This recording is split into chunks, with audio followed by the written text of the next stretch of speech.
ሰላም ጤና ይስጥልኝ ክቡራን አድማጮቼ እየተከታተላችሁ የምትገኙት አንደበት መረጃ ነው። በደቡባዊ ትግራይ የተካሄደው ተቃውሞና ውጥረት።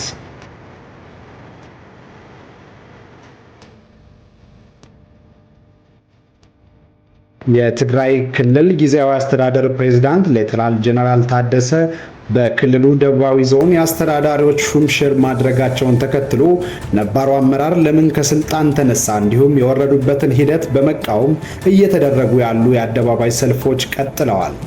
ባለፈው ሳምንት ማገባደጃ እሁድ በመሆኒ ከተማ እንዲሁም በትናንትናው ዕለት ሰኞ ሐምሌ 21 2017 ዓ.ም በአምባላጌ የአደባባይ ተቃውሞዎች ተካሂደዋል። እነዚህ የአደባባይ ተቃውሞዎች ወደ ደቡባዊ ምስራቅ ዞኖች ተስፋፍቶ እሁድ ዕለት በወጅራት ኢስራ አዲ ወረዳ እንዲሁም አዲ ጉደም የተቀሰቀሱ ሲሆን በዚህም ሞት መከሰቱን እንዲሁም እስሮች መፈጸማቸው ተዘግቧል። በመሆኒ ከተማ ወደ አደባባይ የወጡ ተቃዋሚዎች በትጥቅ የታገዘ ነው ያሉት ነባር አመራሮች መቀየርን በማውገዝ በህወሓት አንመራም፣ በጠመንጃ አፈሙዝ አንገዛም፣ ጭቆና ይቁም የሚሉ መፈክሮችን አሰምተዋል።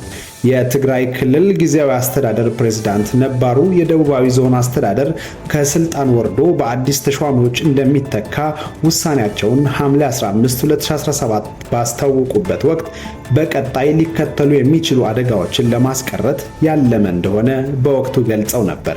በትግራይ ደቡባዊ ዞን የሚደረገው ለውጥ በዞን ደረጃ እንደሆነ በወቅቱ ያስታወቁት ፕሬዝዳንቱ አስተዳደሩ ፈርሶ እንደ አዲስ መዋቀሩንና ነባሩ አስተዳደር ከስራ ውጭ መሆኑን አስታውቀው ነበር።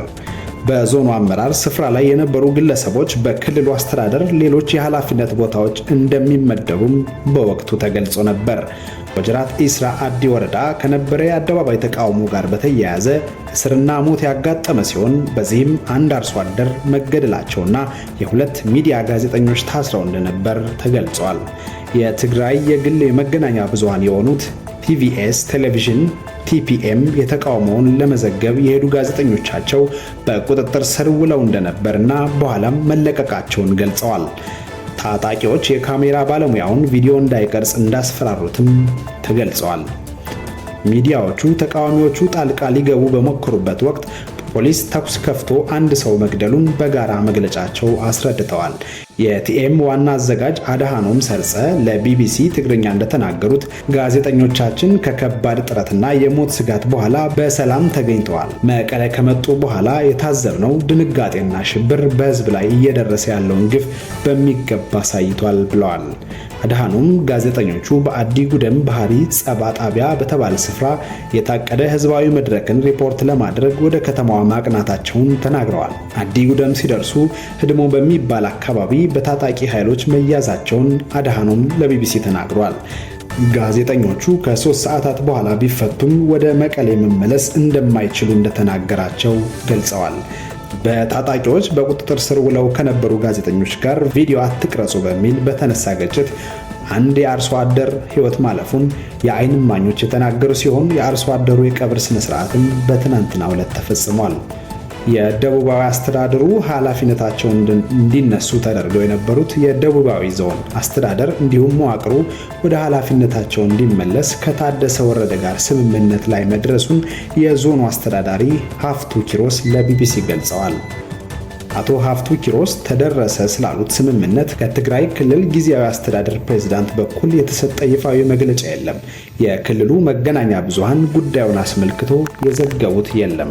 እሁድ ሐምሌ 20 2017 ዓ.ም ከጠዋት 2 ሰዓት እስከ 8 ሰዓት ውይይት ነበረ። ዋናው ጥያቄ የካቢኔው መቀጠል አለመቀጠል ሳይሆን የህዝብ ጥያቄ ይመለሳል ወይስ አይመለስም የሚለው ነበር። በዚህ ውይይት የደቡብ ትግራይ ህዝብ ራሱን በራሱ ለማስተዳደር የሚያስችለው ሁኔታ ተመቻችቷል። ዞኑና ጊዜያዊ አስተዳደሩ እንደዚህ አይነት ስምምነት ላይ መድረሳቸው ትልቅ ድል ነው ሲሉ የቀድሞ የህወሓት ማዕከላዊ ኮሚቴ አባል አቶ ሀፍቱ ገልጸዋል።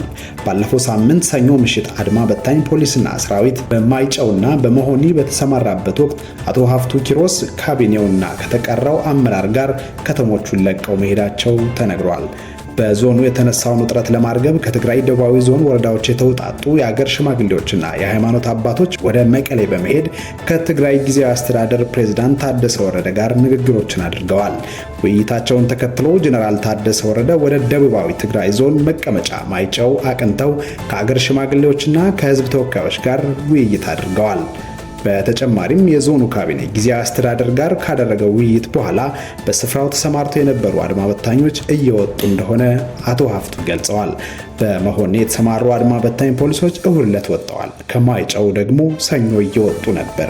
የትግራይ ሰራዊት በስፍራው እንዳለ ነው። ሰራዊቱ በደቡባዊ ዞን የተሰማራበት ሁኔታ ከህግ ውጪ ስለሆነ አልተቀበልነውም ብለዋል። የአድማ በታኞቹ ከእነዚህ ስፍራዎች ወጥተዋል መባሉን ቢቢሲ ማረጋገጥ አልቻለም። ከትግራይ ጊዜያዊ ፕሬዝዳንትም ሆነ ከባለስልጣናቱ ቢቢሲ ምላሽ ማግኘት አልቻለም። አቶ ሀፍቱ ተጠሪነታቸው ለማን ነው በሚል ከቢቢሲ ለቀረበላቸው ጥያቄ ከጊዜያዊ አስተዳደሩ ጋር አብረን እንሰራለን የሚል ምላሽ ሰጥተዋል። ሁላችንም ተጋሩ ነን። ትግራይን ስርዓት ነው የምንከተለው። ህወሓትን ተከተልንም አልተከተልንም ተጠሪነታችን ለጊዜያዊ አስተዳደሩ ነን። ትግራይ የህወሓትን ብቻ ልትሆን አይገባም ብለዋል። የዞኑ ውጥረት እንዴት ወደዚህ አመራ? ከ3 ወር በፊት ወደ ስልጣን የመጡት የትግራይ ክልል ጊዜያዊ አስተዳደር ፕሬዝዳንት ሌተናል ጀነራል ታደሰ የደቡባዊ ዞን አስተዳደር ሹምሽርን አስመልክቶ በሰጡት መግለጫ በክልሉ የተፈጠረው የአስተዳደር ለውጥ ሰላማዊ ቢሆንም ይህንን ተግባራዊ ለማድረግ የጸጥታ ኃይል ተልኳል ብለዋል። ለዚህ ውሳኔያቸው መንስኤ በቀጣይ ሊከተሉ የሚችሉ አደጋዎችን ለማስቀረት ያለመ እንደሆነ በወቅቱ ገልጸው ነበር። የህወሓት መከፈልን ተከትሎ በአቶ ጌታቸው ረዳ ከሚመራው ኃይል ጋር የተሰለፉት የትግራይ የደቡባዊ አስተዳደር አካላት ከዚህ ቀደም በተለያዩ የትግራይ ክልል ከተሞችና ወረዳዎች የሚገኙ የጊዜያዊ አስተዳደር መዋቅሮችን መፍረሳቸውን ሲቃወሙ ቆይተዋል። እንዲሁም በወቅቱ ጊዜያዊ አስተዳደር በነበሩት አቶ ጌታቸው ረዳ ተሹመው የነበሩ የተወሰኑ አመራሮችን መተካትንም ተቃውመዋል። እየተተኩ የነበሩት አመራሮች ከአሁኑ አገራዊ ምርጫ በፊት በክልሉ እንዲሁም በመላው ሀገሪቱ የነበረውን ምርጫ በወረዳ እንዲሁም በከተሞች ምክር ቤት የተመረጡ አመራሮች መሆናቸውን በወቅቱ ገልጸው ነበር። በደብረ ጽዮን ገብረ ሚካኤል የሚመራው የህወሓት ክንፍን የሚደግፉ የትግራይ ሰራዊት አዛዦች መሪነት ጽህፈት ቤቶችን በኃይል ተቆጣጥረዋልም የሚል ተቃውሞ መሰማቱ ይታወሳል። የቀድሞ የክልሉ ፕሬዝዳንት ጌታቸው ረዳ ይህንን የአሁኑ ውሳኔ የህወሓት አመራርና ኤርትራ በጋራ እየሰሩ መሆኑን በመዘርዘር አስተዳደሩ በደቡብ እና በደቡብ ምስራቅ ዞኖች ወታደራዊ ዘመቻ ማድረግ ስልጣንን በኃይል ለመያዝ ሙከራ አድርጓል ሲሉ ከሰዋል። ሆኖም የጊዜያዊ አስተዳደሩ ፕሬዝዳንት ሌተናል ጀነራል ታደሰ ወረደ የዞኑ አስተዳደሮችን መሾምና መሻር ስልጣን የፕሬዝዳንቱ ነው ብለዋል።